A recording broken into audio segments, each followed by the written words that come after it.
манай хэлж байна. Томак. Гараарай тань.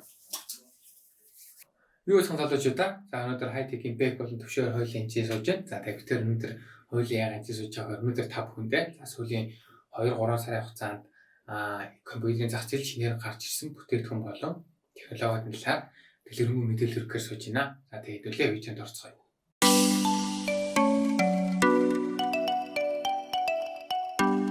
Хамгийн сүүлд одоо Nvidia-гаас гарсан зүйл гэх юм бол Nvidia-гаас 3000 сая гарсан байна. 3000 саягийн RTX 3090, 80, 70, 60 гэдэг одоо бүх сэрүүд нь гарсан байгаа. За тэгээд төвшөөс өсвөл маань за эдгээр сэрүүд маань даваад болон суултаал за тэгээд хэдэн оны хэдэн сар яг бүх цагаарууд нь ямар сэрээр гарсан бэ гэдэг талаар асуух гэж байгаа маа. За тэгээд талаар үзэгчтэй дэлгэрэнгүй мэдээлэл хүргэж хүсэж байна. За окей. 3000 сая гэдэг маань одоо ray tracing технологийн дараагийн үе одоо дэвшилтт үе бетагаас гарч байгаа гэж хэлжүүлнэ. Тийм одоо орчин үеийн картын загваруудыг гаргасан байгаа. Юуны түрүүнд Nvidia-гийн CEO Jensen 9-р сарын 1-нд анх RTX 3000 саягийн картуудын ерөнхий бүтээц болон ямар өөрчлөлт орсон, ямар кашийн өөрчлөлт, core-ийнх нь ямар өөрчлөлт орсон, хуучин RTX 2000 серийн картнуудын ray tracing-ийн хугацааны одоо боловсруулах хугацааны хэмжээг хэр багасгах чадсан талаар одоо ярьж өгсөн байгаа. Түүний дараагаар 9-р сарын 24-нд Nvidia маань 3070 болон 3080 болон 3090 гэсэн картуудыг гаргасан. 3080 нь өөрөө болохоор хамгийн дээдл нь биш боловч одоо хамгийн high end gaming карт гэж авдаг. Энэ карт нь өөрөө хүчин чадлын хувьд 2080 Ti-с ойролцоогоор 20-25% илүү rasterization performance буюу одоо энгийн рендеринг тоглоом ray tracing ороогүй тоглоомд ойролцоогоор 20-25% хүчээр илүү болсон. Харин ray tracing-ийн хувьд ойролцоогоор 50% хүчтэй болсон. Тэгээ ийм загвар гаргасан байгаа. Түүний дараа Nvidia 3070 гаргасан. 3070 нь болохоор ойролцоогоор 2080 Ti-тай адилхан боловч ray tracing-ийн хувьд 2080 Ti-с бага зэрэг илүү. Тэгээ үнийн хувьд гэх юм бол өөрөө 3070 маань $500 карт боловч $500 одоо хүртэл олдохгүй байгаа нэг ийм сонин гайхамшигтай зүйл болоод байна. Яг энэ warehouse stocking одоо хэмжээ картнуудын орж ирж байгаа компаниас гарч байгаа хэмжээ маань маш бага байгаа учраас одоо юуны түрүүнд ковидтай холбоотой хоёрт энэ 3000 серийн картууд нь өөрөө ийм их хүчтэй байж чадна гэж одоо хүмүүс ойлгосон даруйдаа одоо бүгд авахыг хүссэн учраас нэлээд эрэлттэй мөртлөө нийлүүлэлт гүйцэгдэхгүй байгаа. Тэгээ ийм онцлогтой байгаа. Өөр нэг онцлог нь гэвэл яагаад энэ нийлүүлэлт нь яагаад гүйцэхгүй байна гэхээр яг чипийн TSMC буюу Taiwan Semi Manufacturing хийгээгүй Samsung хийсэн талбартай. Samsung болохоор ачааллын дийлэхгүй TSMC шиг өндөр хэмжээний олон силикон гарах боломжгүй учраас одоо нийлүүлэлтэндээ хэр хүрч чадахгүй нэг жишээ байна. Тийм одоо бүх хэрэглэгчд маань 3000 саягийн картуудаа авъя гэсэн ч олдохгүй байгаа шүү дээ. Монгол жишээлбэл тийм.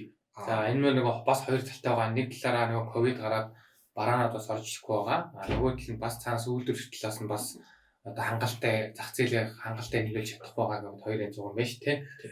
За тэгээд бас өөр асууж байгаа хүмүүсийн асууж байгаа юм гэхээр одоо шин серийн график картууд нь аягүй тэжээлж байгаа гэсэн тэр тал төвшөө ямар хөө зөвлөгөө өгмөр хүмүүстэй recommend хийж байгаа PS-ийн одоо хамгийн багадаа ямар хэрэгтэй байгаа тий. Тэгээд бүх график картууд нь яг хэд хэдэн пи авч байгаа талаар нь бас мэдээлэл хүргэж хэлж байна. За пиний онцлог гэх юм бол өөрөө 30-90, 3080 бол ойролцоо. Гэхдээ 3080 чадлын хувьд 250 Вт 3090 350 Вт гэж яригддаг байгаа. Картын загваруудаас гэх юм бол Strix нь одоо 8 дээр нэмэх 8 буюу 24 пинтэй боловч өөр ямар нэгэн Ventus 8 дээр нэмэх 8 пинтэй картаар бол тэжээлийн зарцуулалт бол яг ижилхэн байгаа. Яагаад тэгэхээр Nvidia-гийн гаргаж байгаа одоо шаардлагын дагуу өөрсдийнх нь одоо юу тэжээлийн хэмжээг тодорхойлдог. Ийм учраас яг 30-90-ийн хувьд бол 1000 ваттаас заавалчгүй дээш байх хэвээр 30-80-ийн хувьд 850 юм уу 750 ваттаас дээш байх хэвээр. Тэгэхээр гэхдээ боломжгүйх юм бол 30-ийг бол 850 багтаа яаж 800 гол мод байх хэрэгтэй баг тий. Юу хийж байгаас хамаарна. Яг overclock одоо жишээл 1900K-аар overclock хийгээд 30 дээр overclock хийх юм бол 1000 ватт хангалттай биш байж магадгүй. Яг тогны онцлогны хувьд Монгол өөрөө 220 ватт ашигладаг учраас Америк юм уу одоо Канадаг бодвол хамаагүй илүү байх чадaltaй 850 ватт дийлэх чадвартай. Гэхдээ би бол зөвлөхгүй. Сүүлгээс RTX сериуд 3000 сериуд дээр за нэмэлтээр одоо маш олон мэлийн том өөрчлөлтүүд Nvidia-аас гаргасан мэлээ. За тэгэхээр тэрний талаар нэмэлт өөрчлөлтийн талаар төвшөө одоо хүмүүстэй үзэгчтэй нэмэлт мэдээллийн талаар хүргэж хийж гэж байна. За ийм байна. 3090 3080 энэ хоёр GDDR6X гэсэн меморит болсон байгаа. Энэ мемори нь болохоор бас адилхан Samsung-ийнх өмнөх мемориас ойролцоогоор 2 дахин хурдан боловч тэр нь одоо баасандаа баригддаг болохоор бараг нэг ялгаа гарахгүй. Гэхдээ яг өөр Nvidia өөрөө том компани учраас их удаан хөгжүүлэлт явуулсан учраас өөр давуу их олон төрлийн технологиуд байгаа. Жишээлбэл одоо стримерүүдэд туслах одоо background-ыг одоо сольж өгдөг, одоо AI хэлбэрээр сольж өгдөг, микрофоных нь одоо тэр юуг нь noise-ыг алга болгодог, background одоо янз янзын чимээнүүдийг аргалдаг тийм одоо AI нэвтрүүлсэн байгаа. За өөр юу гэхлээр NVENC encoder гэж байгаа. Стримерүүдэд маш шаардлагатай hardware encoder-ийн одоо нэг төрөл байна. Энэ юу вэ гэхлээр одоо CPU-ний рендерлэх одоо энэ загварчлалыг картн дээр шилжүүлж картны одоо 5% юм уу 10% одоо үзүүлэлтийн FPS-ийн зөрүүгээр стримийн чанарыг CPU-ийнхтай адилхан одоо CPU-ний 100% ачааллахтай адилхан болгох тийм нэг аргачлал байдаг байгаа. Өөр одоо саяхан DLSS 2.0-ыг ажиллуулж гисэн байгаа. DLSS 2.0 гэдэг нь одоо бидний 4K жишээл дийлэгдсэн дээр 1080-аар хамаг юм рендерлээд тэгээд бас нэг artificial intelligence-ийн аргаар одоо компьютерийн аргаар 4K хүртэл одоо upscale хийх одоо пикселийн ямар нэгэн алдагдaltaгүйгээр ямар нэгэн боловсруулалтын одоо нөлөөлөхөө алдагдaltaгүйгээр upscale хийх одоо боломжтой. Ийм одоо нэг аргачлалын давуу тал байгаамаа. Өөр RTX-ийн хувьд болохоор RTX-ыг маш богино хугацаатай боловсруулах хугацааг маш богинохон болгосон гэж хэлсэн байгаа. Энэ аргачлал нь болохоор доторх чир 80 миллисекундыг 40 миллисекунд болгож одоо нэг амжилт болсон. Доторх одоо кашийн өөрчлөлт оруулж FP32 боловсруулах технологиг Nvidia-гийн RTX-ийн RT Core-тай одоо харьцахад арай амархан болгосон гэх мэт одоо ийм шинжилтүүдийг оруулсан гэх юм аа. За хүмүүс бас их асуудаг шүү дээ. GDDR5 гэдэг шүү дээ. Одоо сүүлийн 3000 сард энэ дандаа GDDR6 болчиход байгаа. Тэрний яг өөрчлөлтийнх нь энэ өөрчлөлт нь яг юу вэ? Ерөөсө хурдны л өөрчлөлт. Хурдны л өөрчлөлт. Гэхдээ GDDR6X-ийг чинь зөвхөн 38 болон 32 дээр тавьж байгаа. 30 70 30 60 хിവэрэ GDDR6. Магадгүй PCI-ийн зөрүү гарч байгаа. Тийм PCI-ийн зөрүүг PCI-ийн зөрүү бол мэдрэгдэхгүй. Энгийн хүнд бол мэдрэгдэхгүй. Яг тодорхой ямар нэгэн аппликейшн PCI 3.0-ийн 4.0-ийг ялгаа гаргаж чаддаг болвол тэр бол ялгаа гарч ирнэ. Тоглоомон дээр болохоор 1900K гэж бодъё. 1900K маань өөрөө зөвхөн PCI 3.0-ыг дэмждэг борттой өөрөө CPU жигсэн PCI 3.0-ыг дэмждэг. Тэглээгээд зөвхөн RTX 20 серийг ашиглана, 2000 серийг ашиглана гэсэн үг биш. Адилхан 3000 серийг ашиглаж болно. Яг бенчмаркийн хувьд гэх юм бол Ryzen-ы 5950X дээр PCI 3.0 4.0-ийн хооронд ямар ялгаа байна бэ гэдээ одоо 30 90 30 80 дээр үзсэн одоо бичлэгнүүд байдаг. Энэ бичлэгний хооронд мэдрэгдэхүйц ялгаа бол бараг гарахгүй. Ойролцоогоор 5% л ялгаа. Яагаад энэ асуулт асуусан юм бэ? Манайхаас нөгөө хүмүүс бас нөгөө тэг тийм нөгөө PCI slot-ын талаар 3000 сая ингэдэг болсон байлаа. Нэг ерөнхий хальт мэлт мэдээлэл авчаад тэрийг л авчруулж буугаад одоо ингээ айгүйх асуудаг байхгүй. За ингээд эн чинь яг дэмжих юм уу гэд. Энийг ингээ жоох нэгснээ залруулах болгож би шансч бас асууж байгаа байхгүй. Тэгэхээр хүмүүс бас тодорхой хэмжээний мэдээлэл өгсөн байх гэж найдаж байна. За тэгээд дараагийн асуулт гэх юм бол сая AMD гэсэн шүү дээ. За AMD-гээс сая шинэ гарсан AMD-ийн шинэ картууд гарсан байгаа. 6000 сэргэлөө тий. 6000 сарын картууд тий. Энэ картуудын талаар бас мэдээлэл их хүмүүст хүргэж хүсэж байна. За 4 сар гарсан 6000 сэр бол 3080 болон 3070-ын өрсөлдөхүйц чадвартай картнууд. 3070 нь ойролцоогоор 2080 Ti-тай адилхан. Тэгээд тэрийг дагаад 6800 3080 2080 Ti-тай адилхан. 6800 XT нь болохоор 3080-тай ойролцоо. Яг цифр rasterization performance буюу яг ray tracing core оролцоогүй, ray tracing хийдгүү, DLSS оролцоогүй тоглоомнуудад энэ картнууд маань хамаагүй хямдаар, хамаагүй их FPS үзүүлэх боломжтой. Эсвэл бол хямдаар яг адилхан 3080-тай адилхан перформанс гаргах чадвартай. Гэвч дахиад адилхан нөгөө эрэлт нь өндөр байгаа мөртлөө нийлэлт нь сул байгаа тийм байгаа. Тийм.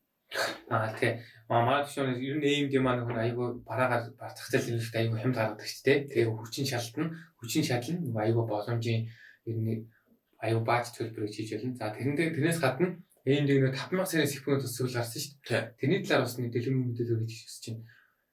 За 5000 сарын CPU-нууд нь 5600X, 5800X, 5900X, 5950X-ууд гарсан. За бас нэг юм асуулт нэмэлтч. Нөгөө сая бас нэг айгүй шуун гарсан ш нөгөө сая сүүл гараад 5800X нь 5900X нь эдл CPU нөгөө бүр амар хол хайцсан байлээ ш. Benchmark дээр тэрийг бас амжилт хөрөнгөрөл. Тэгээд үзүүлж байна.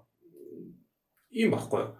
5900X, 5950X бол core өндөр тэгээд рендер өндөр хийдэг одоо CPU байгаа. Юуны төрөнд гол зорилго нь бол эднэрийнх ажил сайн хийх CPU-нууд. Яг тоглоомны хувьд бол тэднийг заавал ашиглах шаардлагатай биш. Яагаад энийг хэлж байна гэхээр 1900K бол хിവэрээ 5900X, 5950X-с хямдхан байгаад байгаа. 1900KX дээр бага зэрэг тоглоом тоглож болно. Тэгээ мэдээж FPS-ээр бол 5950X-ийг бараг гүйцэн. Гэхдээ зарим тоглоом дээр арайс бол зарим тоглоом дээр арай сайн.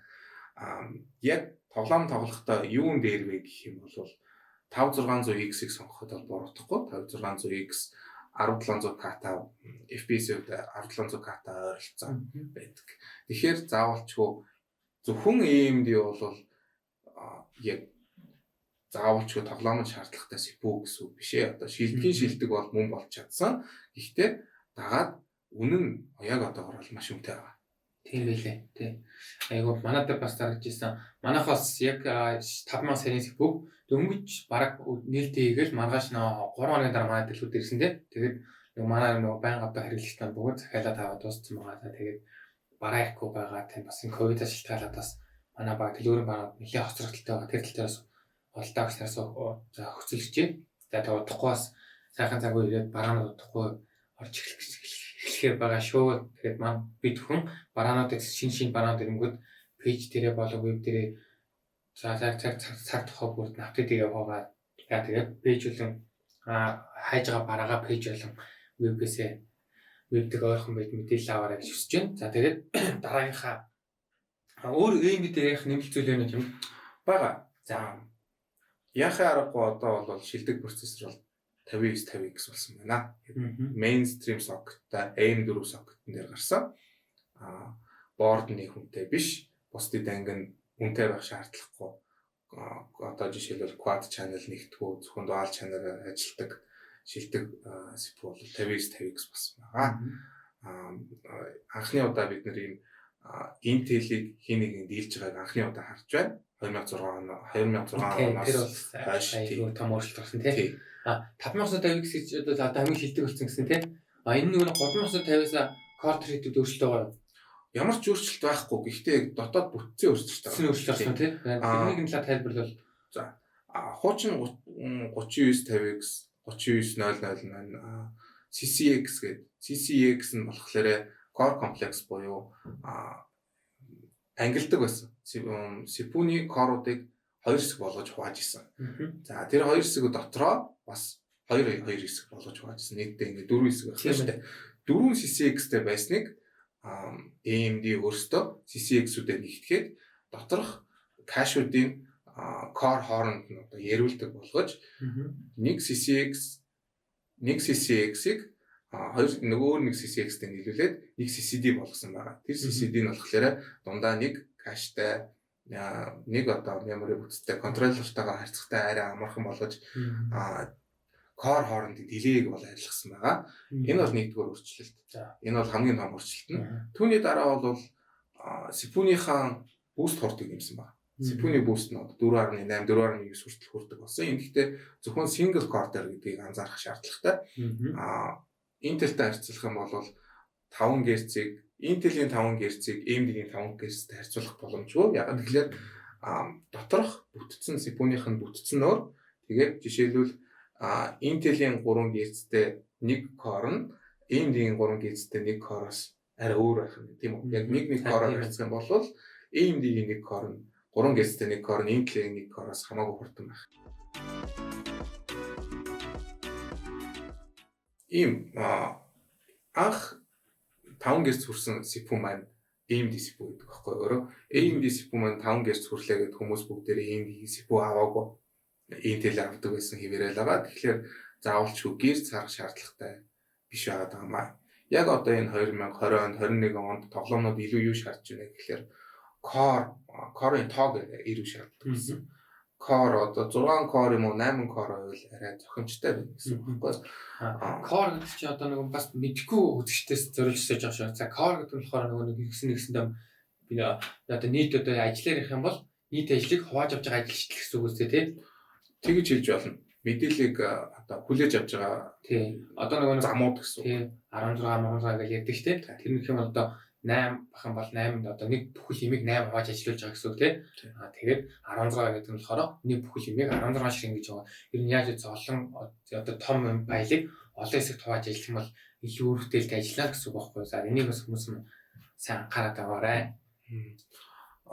Тэрэнд яг онцлож хэлэх зүйл байна. 6 core арай хурдан байж болно тийм үү? 6 core арай хурдан байж болно. 8 core нь арай удаан байж болно. Тэгэхээр тоглоом нь арай илүү юуд одоо үздэг вэ гэдэг нэг чухал байдгийг. Жишээлбэл контр дээр бол герц нарай чухал, хорд нарай чухал. 6 core 5 герцтэй CPU бол AMD-ийн 8 core 16 thread-тэй 2700 бол жишээлбэл арчиж магадгүй. Тийм. Нэг тийм нюансууд байгаа. Тэгэхээр яг тоглож байгаа тоглоомноос хамаараад тийм бай тээ. Танд ямар CPU шаардлагатай та мэдэх шаардлагатай байна. За бас нэг өөрчлөлт бас бүжигчээс айгүй хэрдэг асуудал байна. За энэ худалдаа авах нарцлал гэсэн үг л дээ. За энэ нь болохоор Nvidia-гаас гарсан сая 3000 сараас гарсан өмнө биш үү? Тогтсон өмнө Asus одоо нэг том үйлдвэрлэгч компаниуд асар том зөрүү гарч байгаа. Тэгээд манай дэлгүүр дээр ханддаг нь энэ чинь 3000 сар чи ийм үнэтэй биш үү? Ягаад танад ийм арай өөр үнэтэй байгаа юм бэ гэдэг айгүй гомдлоод байгаа байхгүй. За энэний талаараас төвшин тайлбарлаж өгөөч гэж хүсэж байна. Ийм байгаа. Manufacturer suggested price гэдэг MSRP гэдэг нэг тоо байгаа. Энэ тоог болохоор Nvidia board partner буюу MSI, Zotac, Asus гэх компаниудад тарааж өгдөг. Яг энэ үний дагуу компаниуд нь доторх чип, палат болон юуны кулерний үнийг шингээсэн байх шаардлагатай байдаг. Энэс давсан бол ер нь бол энэ үнийг хянаж байгаа компани өөрөө board partner буюу Asus, MSI, Zotac гэх мэтчлэн Genward, Galaxy гэх өөртөө болдог байхгүй. Өөр нэг нюанс хийх юм бол картны эзэндаа гэж яг нэг сер дотроо Asus жишээлбэл Dual OS гэж хийж байгаа. Тэрний дараа TUF гэж байгаа. Тэрний дараа ROG Strix гэж байгаа. Тийм үү? Тэгэхээр өөрөө Asus гэдэг компани нь энэ гурван эзэн даалгахдаа нэг нь яг MSRP-д тааруулж жишээлбэл Dual-ыг хийдэг. Тийм үү? Дараагийн TUF-ыг болохоор арай сайн синс хийж эсвэл арай сайн палатн дээр эйдэнгийг арай сайжруулж арай сайн кулер тавьж TUF-ыг гаргаж ирж байгаа. TUF брендинг одоо кулер маань юунийхээс арай үнэтэй, арай зузаан, арай том байх нь шүү дээ. Одоо гадаадын нэгэлтээр beefy амар зузаан байх нь. Тэгээд тэрний дараа Strix нь өөрөө хамгийн шилдэг анги ашиглал overclock хийх зорилттой нэмэлт одоо RGB гэрэлт гэх мэтийн одоо нэмэлт одоо фичерүүдтэй байдаг. Энэ фичерүүд нь одоо Asus-ын хэр одоо үнэлэгдэж байгаа гэдгийг одоо үйлдвэрээс шийддэг байгаа. За бас нэг асуух Asus чип хийдэг үү? Asus чип өөрөө хийдэг үү? Asus-ын чипийг одоо жишээлбэл GTX 1660 ч юм уу RTX 3080 гэдэг RTX 3080 гэдэг нь өөрөө Nvidia-гийн үйлдвэрээс гарсан чипийг худалдаж авч тавьсан гэдэг ойлголт дотор нь явагдаж байгаа. Тэгэхээр Asus маань палатын дизайныг Nvidia-гаас аваад тэгээд яг энэ палатын дизайныг хэр сайжруулж болохыг харж агаад сайжруулад Nvidia-гийн чипийг зовоод Samsung Micron тэдний чипийг аваад бас палатан дээрээ зовоод өөрсдийн кулерээ зовоод тэгээд одоо карт зардаг байна. Тэгснээс бол Asus өөрөө GPU хийдэг компани биш. Asus өөрөө карт хийдэг компани. За энийг бас хүмүүс маань сайн анхаарах хэрэгтэй байна шүү. Хүмүүс яг Asus бүр яг ингэ GPU хийдэг юм шиг ингэж бас боддог маш буруу бодолтой бас олон за ихэнх нь биш юм аа бас цөөн хүмүүс байгаа ба. За тэгээ энэ ингээд нэг инфо одоо видео маань үзээ засаж явах болов уу гэж бодож байна. За дараагийн ярих байгаа маань за хүмүүсийн бас нийтлэг алдаанууд ийж асуудал байна л да. За i3, i5, i7, i9 гэж одоо нэрлэдэг байгаа шүү дээ. CPU-нуудыг тийм энэ гарч байгаа. За энэ нь яг ямар утга учиртай, ямар тэмдэглэгээ гэдэг юм бэ гэдгийг хүмүүст тайлбарлаж өгвөл. Анх 10 онд гарсан 2009 онд одоо гарсан юм загвар байдаг Intel-ийн өөрсдийн i3, i5, i7. Энэ хүмүүст арай амархан болгох гэж маркетингийн хувьд арай одоо хүмүүст тайлбарлахад амар болгох гэж ялгадаг нэг аргачлал байдаг. i3 жишээлбэл 2 цөмтэй гэх юм 2 ажилчтай гэсэн үг тийм. i3 нь 2 цөмтэй 4 threadтэй, i5 4 цөмтэй 4 threadтэй, i7 4 цөмтэй 8 threadтэй анх бейсинг. Яг одоогоор бол i3 10 дугаар үеийн 4 core 8 threadтэй. Тэгээд i5 6 core, i7 8 core, i9 10 core. Юу анзаарах вэ гэхээр хуучны 6 дугаар үеийн 7 дугаар үеийн i7 4 core 8 threadтэй байгаа. Одоо үеийн i3 нь яг түүнтэй адилхан байгаа учраас доторх Intel-ийн одоо өөрийн бүтцийн дэвшүүлэлт гэж одоо бараг байгаагүй. Дээд нь 10% бүтсэн баггүй юу? Тэгэхээр та жишээлбэл i7 6700 юм уу 7700 хайгаад тэгээд эсвэл i3-ын 10 дугаар үеийг сонирхож байгаа бол аль шинийн лавсан дээр яагаад тэгэхээр энэ хоёр нь өөрөө яг адилхан core threadтэй яг адилхан үзүүлэлт чадвар гаргадаг боловч нэг нь арай хамаагүй юм байх юм. 7700 бол одоо жишээлбэл 600,000-аас доош болтохгүй. i3 1100 болохоор 350,000 болдог.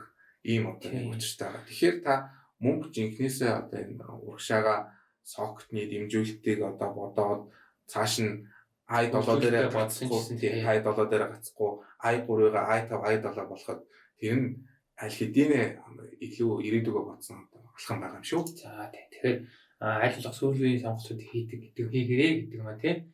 Энд ийм даваа тал байгаа. За тэгээд хүмүүс нөгөө нэг доторх i7 бол i7 гэдэг одоо бодлоо бас солиорой гэсэн үг шүү. i7 гээд айл гарч ирээд 4 5 жил болсон те 4 дугаар 5 дугаар гэсэн юм чинь одоогийн 10 дугаар үеийн бараг i3 хүрэх үгүй юу гэдэгтэй л яригдах болсон тийм ээ. За тэгэхээр эднийгээ бас сайн судалгаа хийж зөв сонголт хийгэрээ гэдэг мессеж өгөх үүднээс асуудаг тавьсан байгаа шүү. За тэгээд бас нөгөө талаар Ryzen-ийн хүмүүс бас AMD Ryzen-ийн хүмүүс бас төдийлөн мэдэхгүй байгаа тийм. Одоо энэ маань бас одоо саяхан ярьсан бид нэр 5950X-ээс CPU нь бол одоо номер 1 гэдэг тодорхойлж байдаг шүү дээ.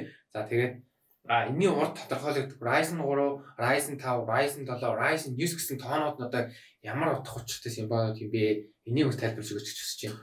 Ер нь бол AMD Intel-ээс санаагаа хулгайлсан. Тэр бол юуны төрөнд хэлэх шаардлагатай. Яг одоогоор бол Ryzen-гийн R5 5600 хамгийн доотлон 5000 серийн CPU байгаа шүү дээ. 5600 нь бол уул нь бол 1600K-та үргэлжлэх ёстой CPU байгаа. Гэвч хүчин чадлаа тийм 1700K болсон. Тэгэхээр яг одоогийн энэ нөхцөлд бол AMD-ийн одоо энэ Intel-ээс хулгайсан аргачлал маань өөрсдөнд нь одоо буруугаар нөлөөлж байгаа.